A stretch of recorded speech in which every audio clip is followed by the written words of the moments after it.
اللہ تعالیٰ صالح علیہ السلام کی زبانی سورہ ہود آیت 64 میں فرماتے ہیں، وَيَا قَوْمِ هَٰذِهِ نَاقَةُ اللَّهِ لَكُمْ آيَةً فَذَرُوهَا تَأْكُلْ فِي أَرْضِ اللَّهِ وَلَا تَمَسُّوهَا بِسُوءٍ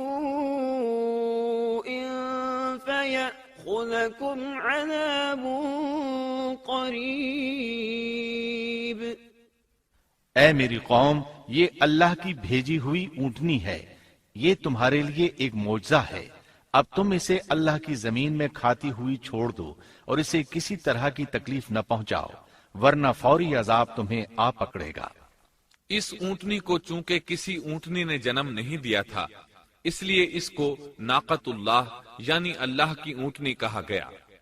پھر صالح علیہ السلام نے فرمایا، لوگو سن لو، ایک دن یہ اونٹنی پانی پیے گی، ایک دن تم پیو گے، تم میں سے کوئی اسے تکلیف نہ پہنچائے، ورنہ اللہ کا بدترین عذاب تم پر نازل ہوگا۔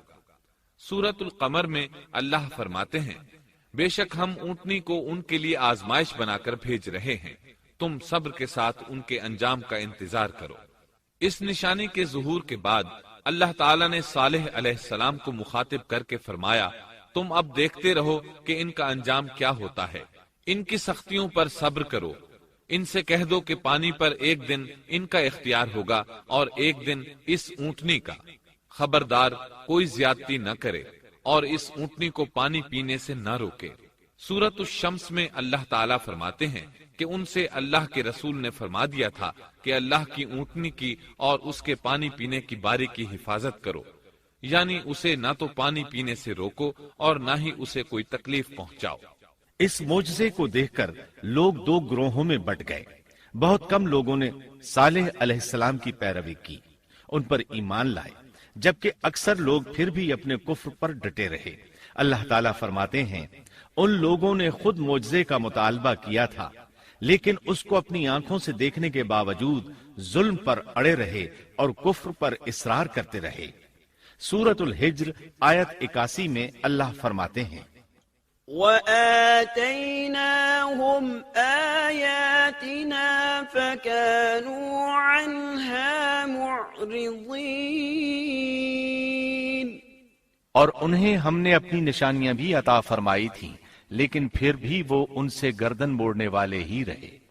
اسی طرح سورہ بنی اسرائیل میں اللہ تعالیٰ فرماتے ہیں، ہم نے قوم سمود کو نشان کے طور پر اونٹنی عطا فرمائی تھی، لیکن انہوں نے اس پر ظلم کیا۔ بلا شبہ وہ ایک واضح نشانی تھی، کوئی شخص یہ نہیں کہہ سکتا تھا کہ جادوگروں نے اسے پیدا کیا ہے۔ وہ اونٹنی ان میں موجود رہی، ان کے علاقے میں جہاں چاہتی چرتی، جب کنویں پر پانی پینے جاتی تو سارا پانی پی جاتی، وہ لوگ اس کا دودھ پیتے، دودھ سب کے لیے کافی ہو جاتا۔ ان کی آنکھوں کے سامنے اس نے ایک بچے کو جنم دیا، وہ شکل صورت میں بالکل اپنی ماں جیسا تھا، لوگ اسے دیکھ کر تعجب کرتے۔ بچہ اونٹنی کے ساتھ رہتا، یہ ایک واضح نشانی تھی، اس پر جادو کا گمان کیا ہی نہیں جا سکتا تھا۔ وہ اونٹنی ایک عرصے تک ان لوگوں میں رہی۔ اللہ فرماتے ہیں، ہم نے قوم سمود کو بطور نشان کے ایک اونٹنی دی تھی، لیکن انہوں نے اس پر ظلم کیا، حالانکہ یہ نشانیاں ہم لوگوں کو ڈرانے کے لیے ہی بھیجتے ہیں۔ وہ لوگ اس اونٹنی کو دیکھ کر متعجب ضرور ہوئے، لیکن ایمان پھر بھی بہت کم لوگ لائے، حالانکہ اس نشانی کے بعد انہیں چاہیے تھا ایمان لے آئیں۔ پھر ایک دن قوم کے سرداروں نے مشورہ کیا کہ اگر ہم نے صالح کو اسی طرح چھوڑ دیا تو کہیں لوگ ہمیں نہ چھوڑ دیں اور صالح کے پیروکار بن جائیں۔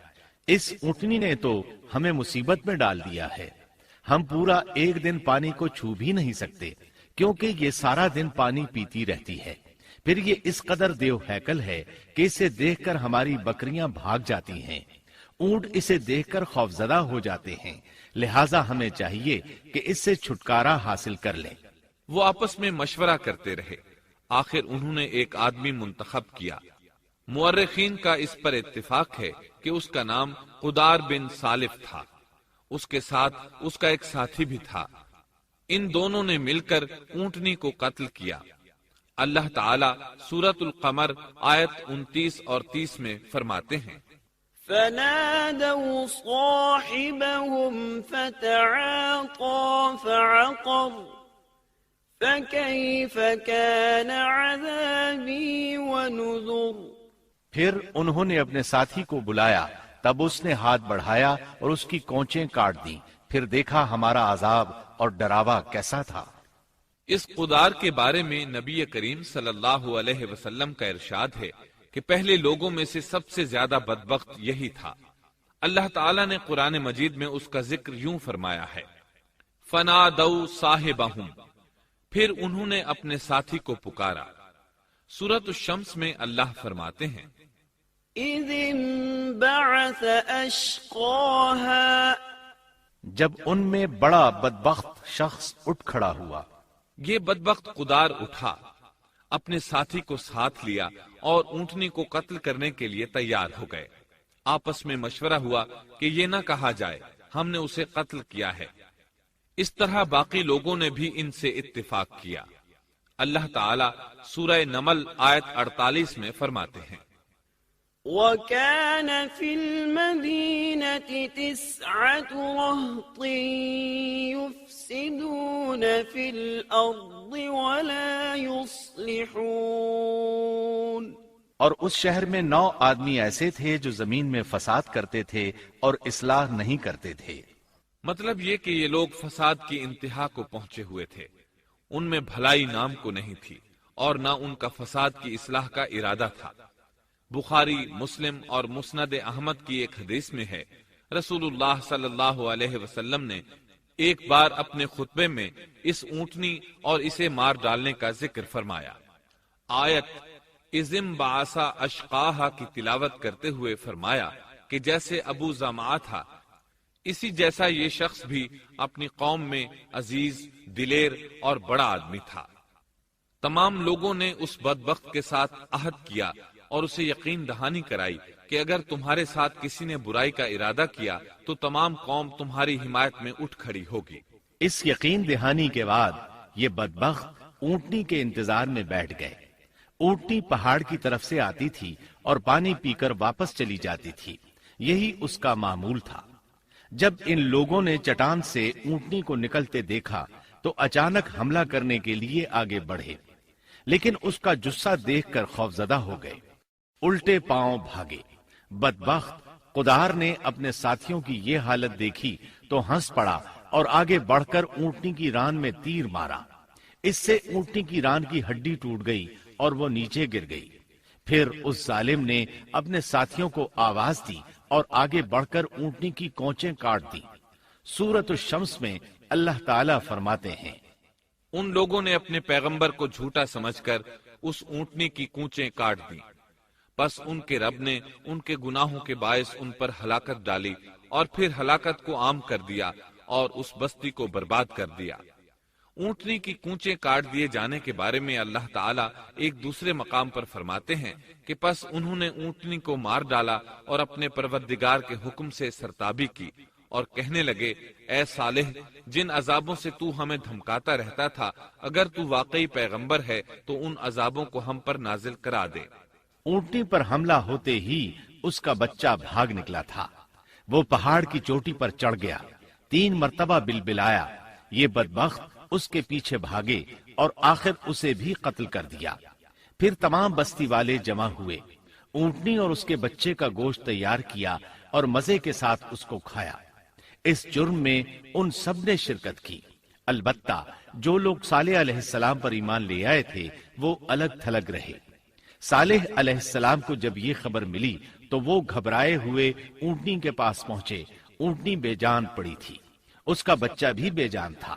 لوگ ان کے گرد جمع تھے اور ان کا گوشت کھا رہے تھے۔ اس وقت صالح علیہ السلام نے ان سے کہا فَقَالَ تَمَتَّعُوا فِي دَارِكُمْ 3 أَيَّامٍ ذَلِكَ وَعْدٌ غَيْرُ مَكْذُوبٍ۔ اس پر صالح نے کہا کہ اچھا تم 3 دن تک اپنے گھروں میں رہ سہ لو، یہ وعدہ جھوٹا نہیں ہے۔ مطلب یہ کہ تمہیں صرف 3 دن کی مہلت ہے، اس کے بعد تم سب کے سب ہلاک کیے جاؤ گے۔ وہ صالح علیہ السلام کی بات کو رد کرتے ہوئے انہیں دھمکیاں دینے لگے کہ جن عذابوں کا تو ہم سے وعدہ کر رہا ہے، اگر تو سچا ہے تو ان کو ہم پر نازل کر دے۔ اس کے بعد وہ جمع ہو کر مشورہ کرنے لگے کہ آج رات صالح کو بھی مار ڈالو۔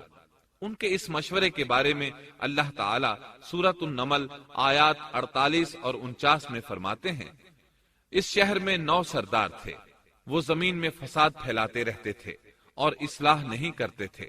انہوں نے آپس میں بڑی بڑی قسمیں کھا کھا کر عہد کیا کہ رات ہی کو صالح اور اس کے گھر والوں پر چھاپا ماریں گے اور اس کے وارثوں سے صاف کہہ دیں گے کہ ہم اس کے اہل کی ہلاکت کے وقت موجود نہیں تھے اور ہم بالکل سچے ہیں۔ اب یہ لوگ صالح علیہ السلام کے گھر کی طرف چلے۔